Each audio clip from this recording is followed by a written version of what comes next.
Bismillahirrahmanirrahim. Assalamualaikum warahmatullahi wabarakatuh. Hai anak-anak kelas 6, bagaimana kabar kalian hari ini di rumah? Ya, Ustazah doakan semoga kalian selalu dalam keadaan sehat, bergembira, dan bersemangat untuk mengikuti kegiatan pembelajaran hari ini. Alhamdulillah, hari ini kita masih dipertemukan kembali di pembelajaran tematik muatan pelajaran bahasa Indonesia. Hari ini kita sudah memasuki tema yang ketiga, yaitu tentang tokoh dan penemuan. Apa yang akan kita pelajari hari ini? Ya, hari ini kita akan belajar tentang teks eksplanasi. Adapun tujuan dari pembelajaran hari ini adalah kalian dapat menjelaskan apa itu teks eksplanasi, dapat menyebutkan bagian-bagian dari teks eksplanasi, dan dapat mengidentifikasi bagian dari teks eksplanasi tersebut. Ya anak, tentunya kalian sudah mempersiapkan buku PPD yang ketiga dan alat tulis. Untuk mengawali kegiatan pembelajaran hari ini, marilah kita membaca basmalah bersama-sama. Bismillahirrahmanirrahim. Semoga Allah selalu memberikan kemudahan, kelancaran, dan meridhoi apa yang akan kita pelajari hari ini. Baik anak-anak, kita langsung masuk ke pembahasan tentang teks eksplanasi ilmiah.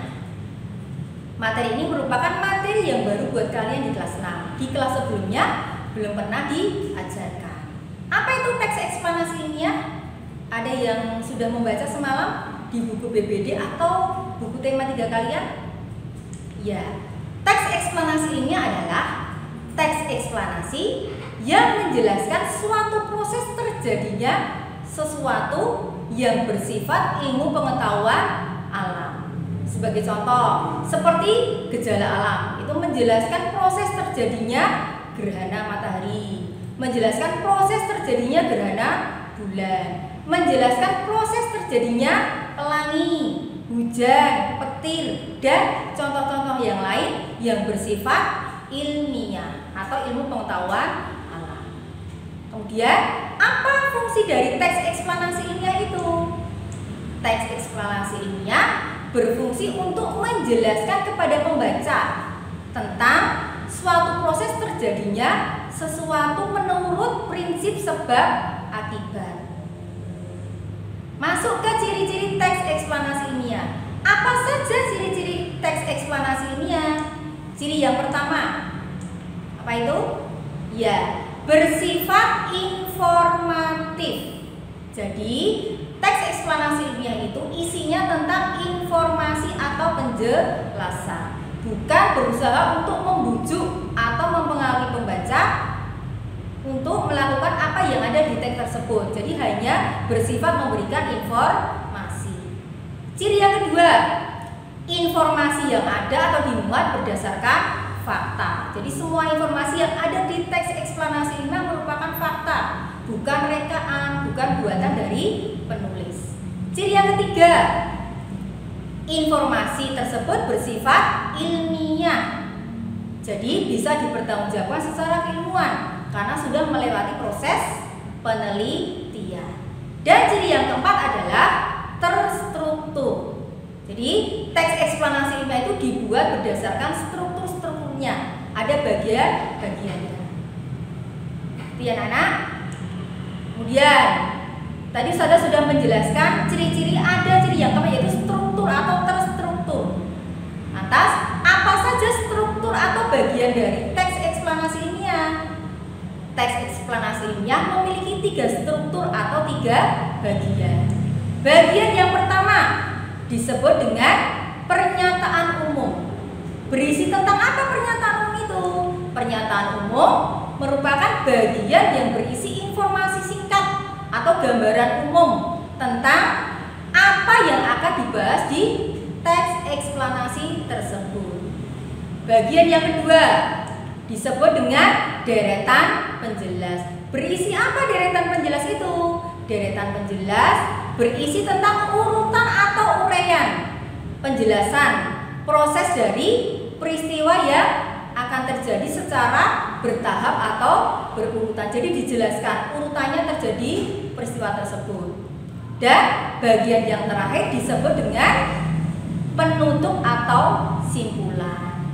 Penutup atau simpulan berisi tentang kesimpulan yaitu interpretasi atau pendapat dari penulis tentang teks yang sudah dibahas tersebut. Itu ya anak, ada 3 bagian atau 3 struktur dari teks eksplanasi ilmiah. Yang pertama tadi pernyataan umum, yang kedua deretan penjelas, dan yang ketiga adalah penutup atau simpulan.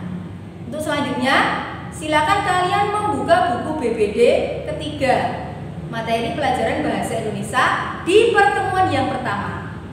Di situ, Ustazah sudah memberikan contoh teks eksplanasi. Selanjutnya akan kita bahas atau kita kupas bagian-bagian dari teks eksplanasi tersebut dan membahas tentang apa. Ikuti penjelasan Ustazah berikut ini.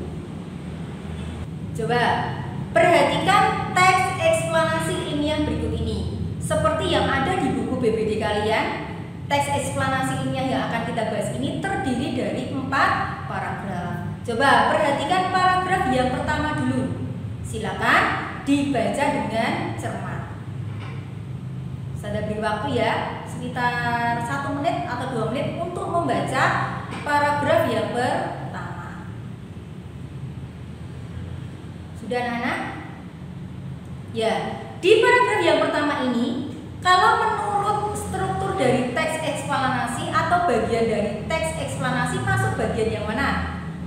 Ya benar, masuk bagian pernyataan umum. Apa itu pernyataan umum? Pernyataan umum adalah memberikan informasi secara umum, informasi yang akan dibahas di paragraf selanjutnya. Informasinya umum ini apa? Di paragraf yang pertama, informasi tentang penemuan bola lampu hijau oleh Thomas Alva Edison. Itu ya, berarti teks eksplanasi ini akan membahas tentang penemuan bola lampu hijau.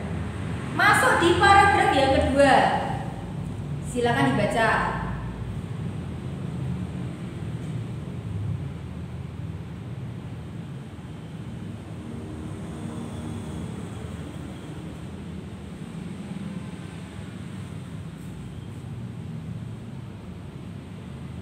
Dibaca dengan cermat, dibaca dengan teliti paragraf yang kedua ini. Sudah? Coba dipahami sesuai yang saya sampaikan tadi. Kalau paragraf ini masuk di bagian mana dari teks eksplanasi? Ya, masuk di bagian deretan penjelas. Masih ingat ya, deretan penjelas berisi tentang apa? Berisi tentang penjelasan secara bertahap atau berurutan. Ya, di paragraf ini menjelaskan tentang apa? Ya, menjelaskan tentang siapa itu Thomas Alva Edison. Di situ dijelaskan di usia 11 tahun, usia 12 tahun, mana semua yang berhubungan dengan Thomas Alva Edison. Itu di paragraf yang kedua. Kemudian masuk di paragraf yang ketiga. Silakan dibaca lagi secara cermat.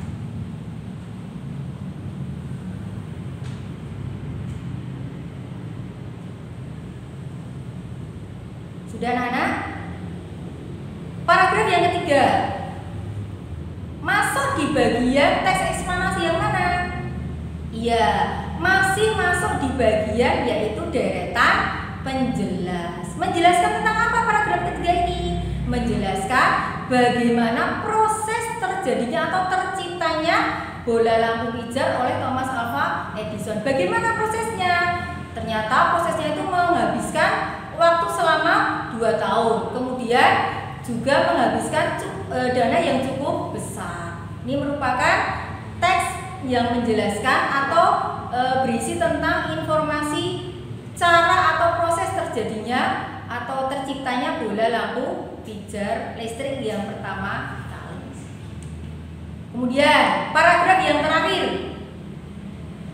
atau paragraf yang keempat, dibaca kembali. Sudah? Termasuk bagian apa atau struktur apa di paragraf yang keempat ini? Ya, tepat sekali. Bagian keempat atau paragraf keempat ini merupakan struktur dari teks eksplanasi yang berupa penutup. Masih ingat tadi penutup berisi apa? Penutup itu berisi simpulan yang merupakan interpretasi atau pendapat dari penulis tentang teks yang dibahas. Interpretasi atau pendapatnya penulis di paragraf ini apa ya? Ya, penulis mengatakan bahwa Thomas Alva Edison itu memiliki rasa ingin tahu yang tinggi, kemudian memiliki sikap pantang menyerah sehingga mampu mengubah dunia menjadi lebih baik dengan cara apa? Dengan cara menemukan bola lampu pijar yang pertama kali. Jadi anak-anak, contoh teks eksplanasi kemudian termasuk di bagian yang mana, kemudian menjelaskan tentang apa, gitu ya.